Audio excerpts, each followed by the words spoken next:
Our next speaker is Steve Norgard, the Managing Director and CEO of Widgie Nickel. Thank you very much. I breathed a sigh of relief. Only 3 people left. Oh, there's another one. 4. Ian, you've got a bit of pain to go through, mate. Maybe.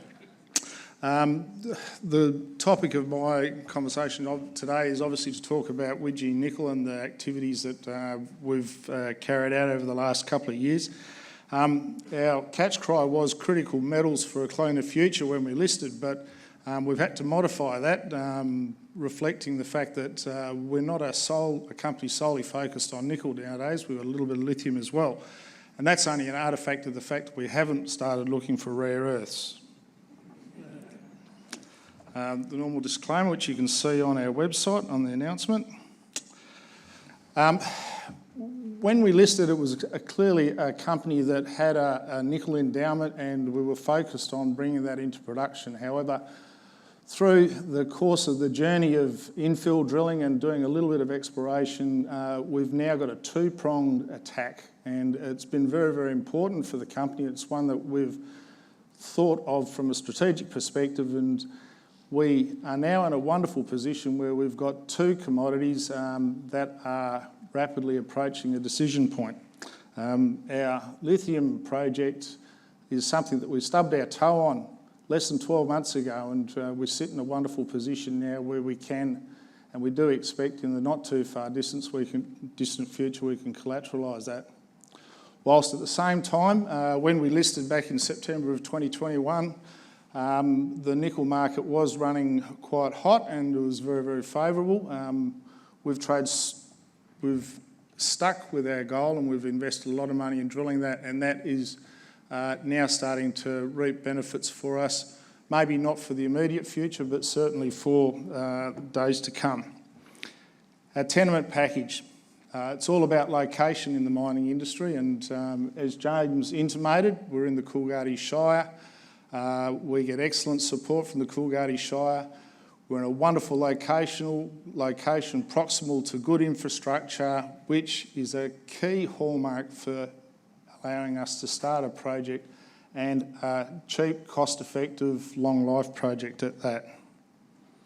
A little bit about the company. When we listed in 2021, we raised $24 million, which at the time was quite a significant raise, but we, since that point in time, have invested over 120,000 metres of drilling in the ground. We very recently, only 6 months ago, raised a further $12 million. Importantly, unlike a few junior companies, we have been able to maintain a share price above our listing price of 20 cents. And whilst it's shown here as 20 cents, I can advise you against the general trend, we closed at 23 cents today, so I'm happy with that. We started life with some 9,000 shareholders. That's been rationalised down to 4,000 or 5,000, and now we've got some major institutional shareholders. So we're in a good position. The success of any company obviously comes down to the strategic direction the company takes, and it's very, very important that we've got a broad range of expertise. I'm very, very happy to say that we are not geologically biased as a board, we're not mining biased, we're not corporately biased. We've got a broad range of expertise, a lot of scars in amongst all of these people, and with that, we get the benefit of making good, insightful decisions, and it puts us in a wonderful position that we see today. The strategy. Clearly, nickel's in not a great place right at the moment. Whilst we're a project developer, we can see that nickel producers are doing it tough. We've got the opportunity to leverage off our lithium, so clearly we're going to change our strategy a little bit from what it was originally, and we're focusing on our lithium. It's less than 12 months since we discovered lithium, and now I can see it playing a pivotal role enabling the company to achieve its longer-term nickel aspirations through positive cash flow from lithium, which I'll tell you a little bit. It's allowed us to modify our nickel strategy of, rather than being production ready and able to start a nickel production profile by the end of 2023, we can step back and consider the unique attributes of our project, the fact that we've got 12 separate resources all in close proximity of each other, and have a larger, more grand plan. And I'll articulate that to you through the presentation. The portfolio of assets. Our lithium is a relatively modest resource, some 500,000 tonnes at 0.6% lithium. This is the process of learning that any company goes through. We've, in the space of the 12 months, achieved a lot with regards to our lithium story, but we've made a few mistakes, and one of those is a positive. We've underestimated our resource by of the order of 30% in terms of grade, which is as a result of an assaying error. So whilst we've achieved a lot, there's a lot more good news to come. We've had ongoing exploration success at an adjacent deposit, which I'll tell you a little bit about.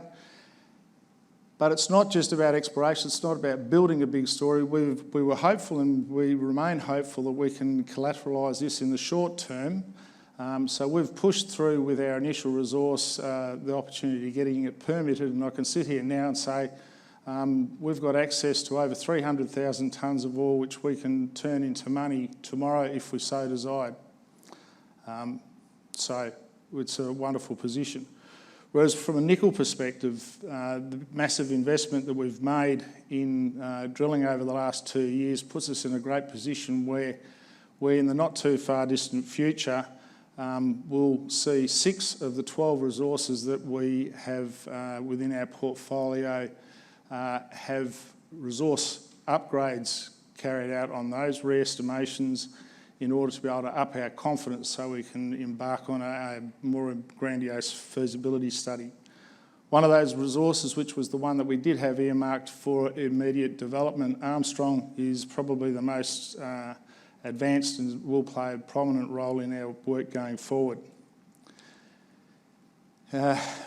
Nickel mining in the Mount Edwards or the Widgie Dome has been ongoing for some time, but on our tenure, there's been a hiatus of development for probably the last 15 years.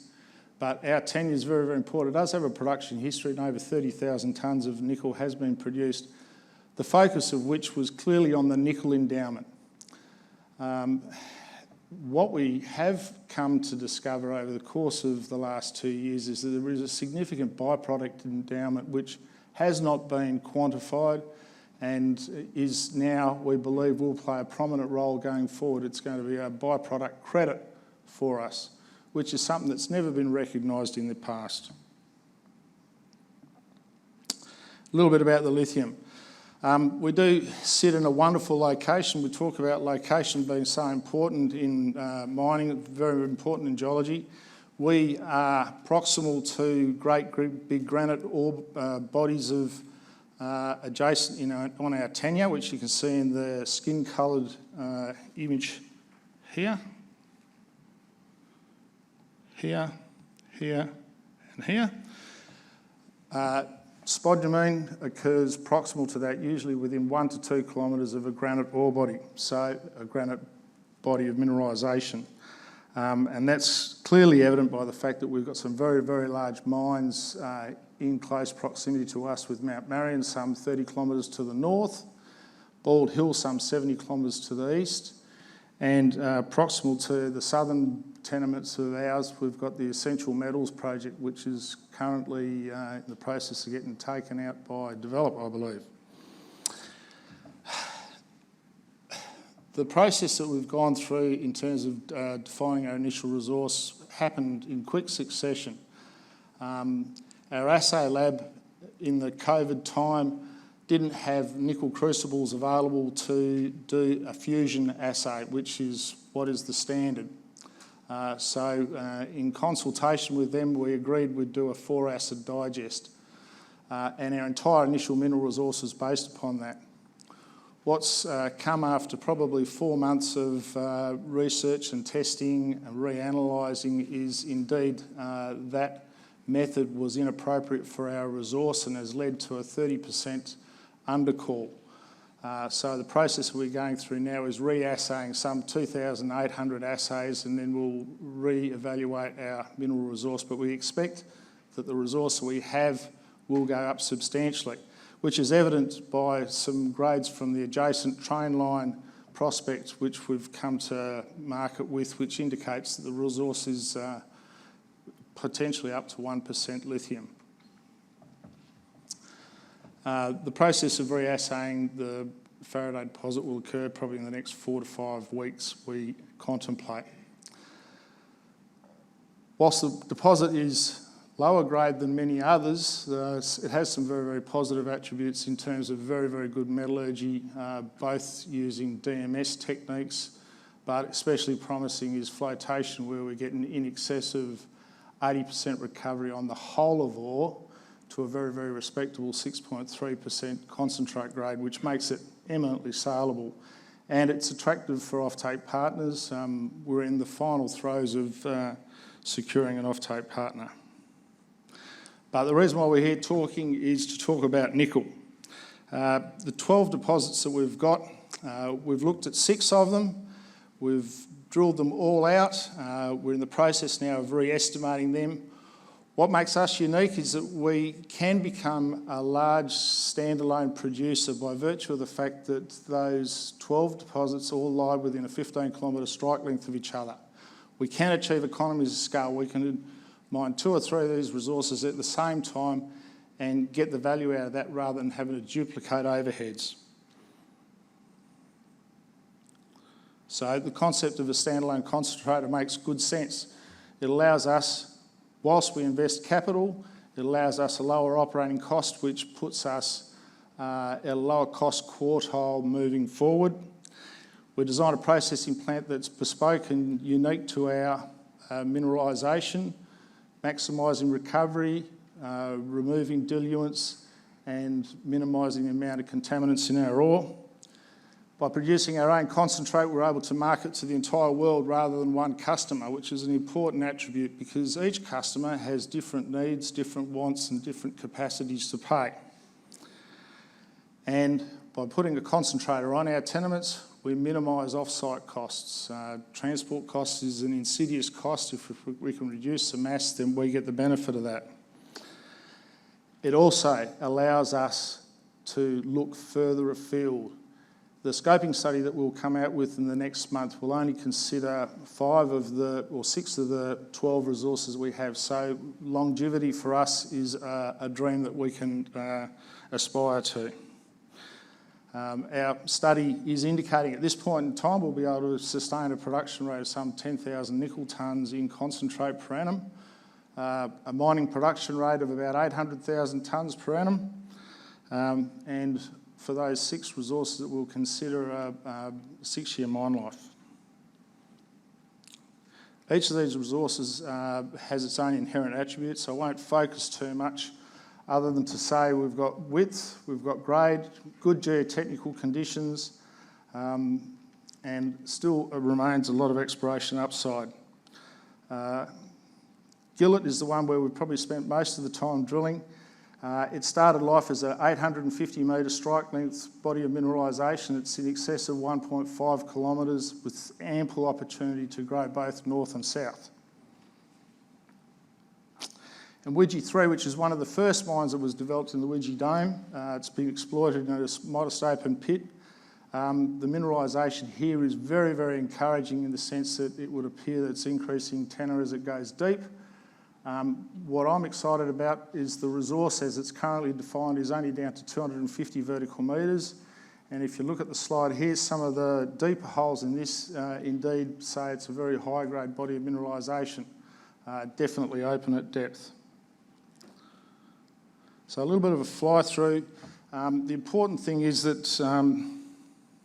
Widgie town site, Gillett and Widgie 3, which is at this point in time got about 70,000 tonnes of contained nickel, are all proximal to each other. 3 bodies of mineralisation. The green traces represent drilling that Widgie's done. The black traces previous operators. What we like, Gillett on this resource still has ample opportunity to grow. You'll see the drilling here. There's mineralisation there. What's very exciting is what happens in between here and the southern end of Widgie town site. We've wrapped designs around it. We're at Widgie town site, our biggest body of mineralisation, some 40,000 tonnes of contained nickel, defined down to 500 vertical metres. It still remains open at depth, very much so. That'll be the backbone of our operation. Whilst further to the south, Widgie 3, lots of opportunities to see this deposit grow. And further to the east, Gillett, which has opportunities both in a north and south way. So ample opportunity to grow. So we consider Widgie South, then in the central body of the tenements package, 3 deposits which we've also done a little bit of work on. Munda in particular, which is a high-grade resource, defined down to some 475 vertical metres. We've done a little bit of work here, ample opportunity to see this grow as well. Inco boundary, which enticed the drillers back, or the geologists back in the late 60s, a low-grade but very, very large body of mineralisation. And what was the largest mine on the field, the 26 North mine, or Mount Edwards, which was mined down to about 500 vertical metres and produced 25,000 tonnes of contained nickel. Interestingly, Faraday drilling you can see in the background just to the right there. And as we go further to the north, 132 North, I'll finish with this story. At Diggers and Dealers, we had a piece of core that was about 2 foot long, which we picked up from the drill rig the day before the conference started. The XRF machine said 26%, so we thought it was something we should bring. All through Diggers and Dealers, everyone picked it up, and as we're driving back to Perth, the phone rang, ASX. Someone's pulled you up, Steve. There was a post on LinkedIn suggesting that you had a bit of high-grade core at Diggers and Dealers. So when we got back to Perth at 6 o'clock that night, we stayed up until 9 o'clock and had to put a please explain together, which we did. So thank you very much to that person that dobbed us into the ASX. We got a bit of free publicity the next day. Little did we know that we ended up with 9.14 metres at 10.44% nickel plus a host of other commodities. I grant you it's in the middle of the resource, but the opportunity for us to leverage off this is given us newfound encouragement. 132 North, the drilling. We're still waiting for the remaining assays from the drilling that we've done here. We've designed a mine around it, still open at depth. And to complete the picture, Armstrong, which is 100% indicated now. We've drilled it. We've designed the mine. It's pumped out now, ready to go. Without even considering the fact that outside of the resources which we put designs around, we've got 70,000 tonnes of nickel in inferred, these 3 bodies here. So in summary, we've changed our initial strategy from when we listed. We're very much focused on early revenue from our lithium resource, and if we can collateralise that, we believe that's going to go a long way to funding our more grandiose nickel aspirations. Not only have we got a great resource base, but we've got an abundance of exploration potential on our tenure, which I look forward to revealing over the course of the next generation maybe. Thank you very much.